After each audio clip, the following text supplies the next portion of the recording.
শুভ সকাল। আসসালামু আলাইকুম। কেমন আছো আমার প্রিয় ভাই বোনেরা? আশা করি ভালো আছো। আমিও আলহামদুলিল্লাহ আল্লাহর অশেষ রহমতে তোমাদের ভালোবাসায় ভালোই আছি। তোমরা কেমন আছো আমার কমেন্ট বক্সে জানাবে।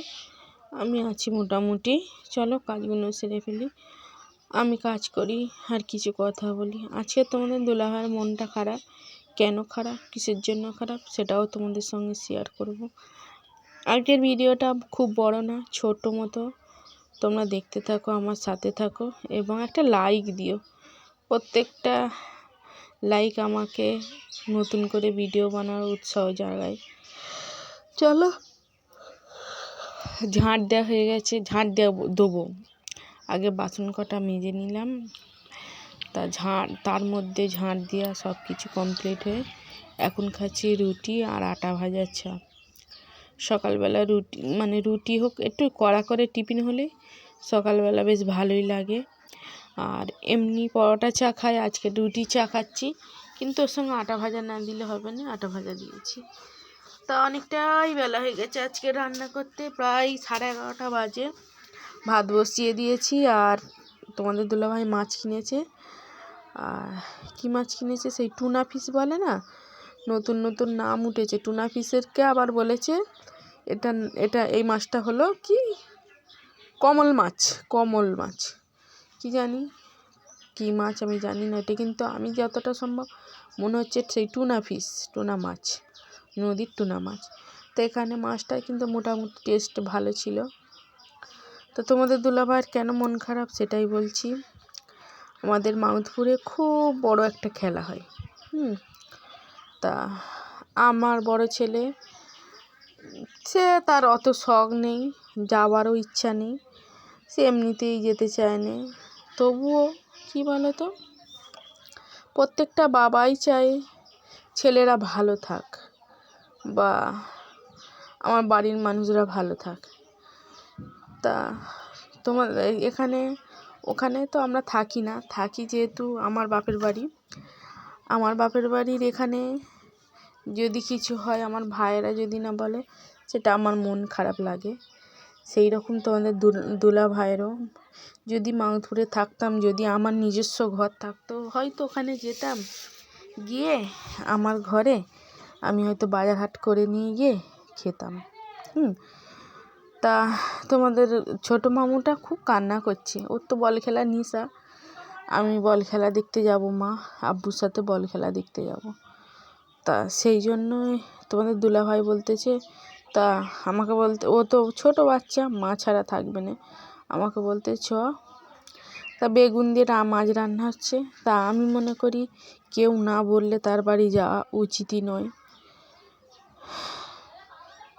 আমার সাকিবুলটা খুব কান্না করছিল, ওই জন্যই তোমাদের দুলাভাইয়ের মনটা খারাপ, যে আজ যাদের জন্য ছোটোবেলা থেকে করে এসেছি তারাই আজকে আমার ওখানে কিছুই নেই। নিজের বাপের দেশ বা নিজের বাপের জায়গা থাকতেও নেই, আমার কিছুই নেই। যদি না শ্বশুররাই জায়গাটা দিত তাহলে কি হতো। বাপ তো আমাকে কবেই বঞ্চিত করেছে সব কিছু থেকে। তাই এই নিয়ে দুঃখ পেও না, যেমন তোমার নেই, তুমি মনে করো তোমার ছেলেদের তুমি ছাড়া কেউ নেই, এটাই।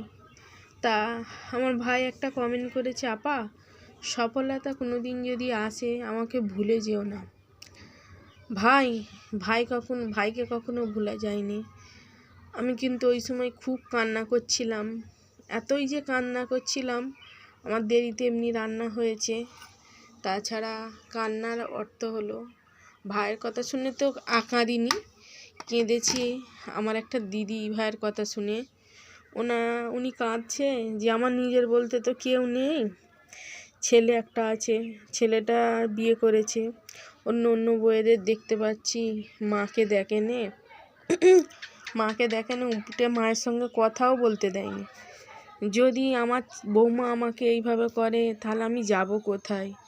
বা আমার একটা ভাই ছিল, ভাইটাও মারা গেছে, খুব কান্না করছিল সেই সময়, আমি কিন্তু অনেক কাঁদেছিলাম।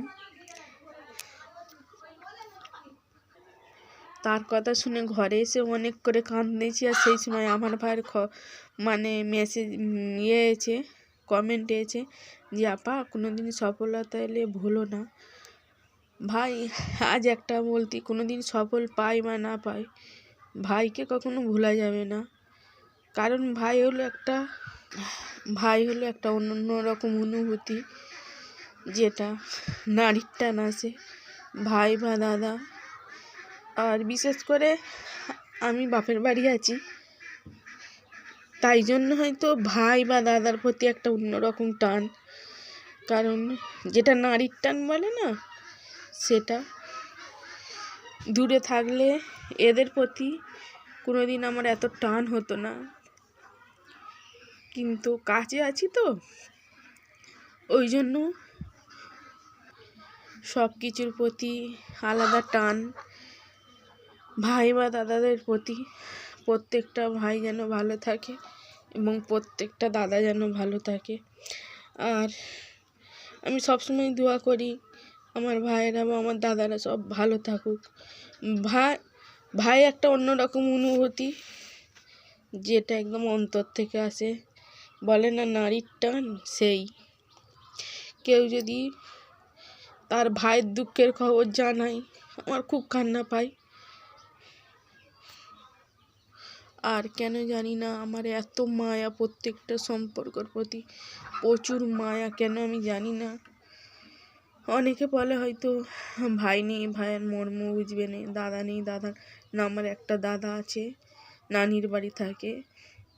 আর আমার দাদারা তো আমার বড় আব্বার ছেলে, ছোট আব্বার ছেলেরা খুব ভালোবাসে।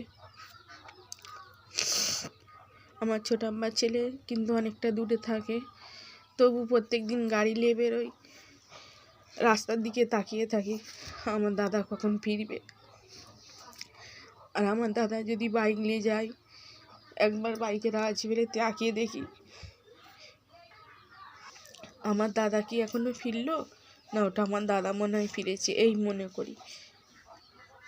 আর সত্যিকারের বলতে আমার ভাই দাদাদের প্রতি এত ভালোবাসা, জানি না কেন। ওরা যেখানেই থাক, যেমনই থাক, ভালো থাক। তা সেই দিদিটার কথা শুনে, ওনার ভাই সবে দু মাস হয়েছে হয়তো মারা গেছে। তা উনি কাঁদছিল না, তো আমার আপনি চোখ পেটে কান্না আসছিল। তা আজকের আর কথা বলতে পারছি না। সবাই ভালো থেকো, সুস্থ থেকো, যেখানেই থাক আমার ভাই, যতই দূরে থাক আমার দাদারা সবাই ভালো থাক, আমি এই কামনা করি। আর বাপের বাড়ি থাকা বড্ড কষ্টকর। আল্লাহ হাফেজ, আজকের মতো এখানেই।